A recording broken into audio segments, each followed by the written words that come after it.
আজকে আমি যা রান্না করলাম, আসসালামু আলাইকুম। কলার মোচা এখন পরিষ্কার করে নিব। আমি এই খোসাগুলো একটা একটা করে ছাড়িয়ে নিচ্ছি।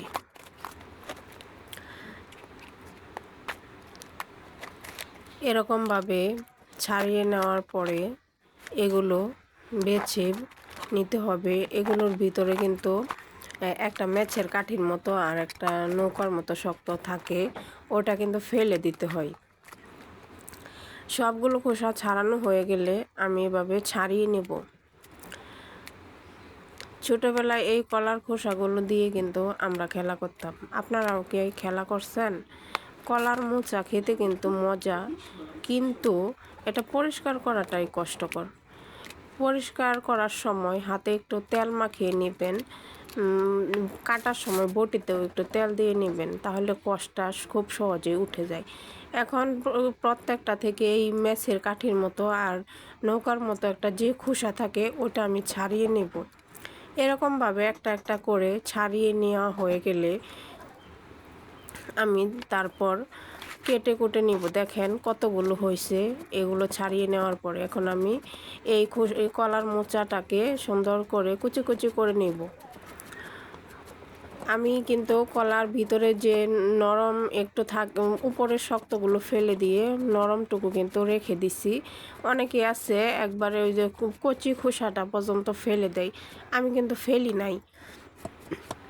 ওই নরমটুকু সহ আমরা কিন্তু কুচায়া নেই, আর ওই কলার যে ফুলগুলো ওইগুলো কুচায়া নেই।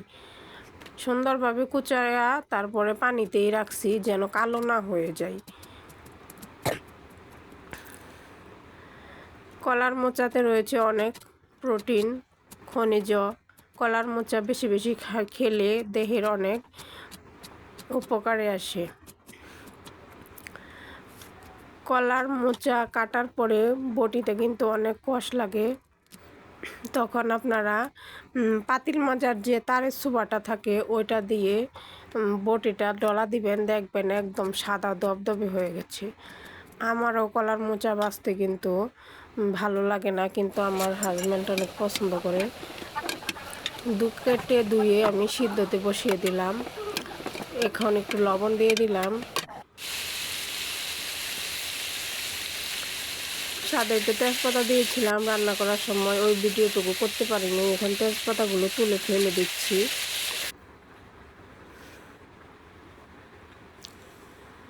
এখন আমি শাক রান্না করব। শাকের মধ্যে দিয়েছি সিম, আলু, সিদ্ধর মধ্যে পেঁয়াজ আর মরিচ দিয়ে দিলাম, রসুন দিয়ে বাগার দিয়ে দিলাম। এখন রান্না করব চাপা চাশনি। পেঁয়াজ, রসুন, মরিচ, হলুদ, মরিচ সব কিছু দিয়ে এখন আমি বসিয়ে দিলাম।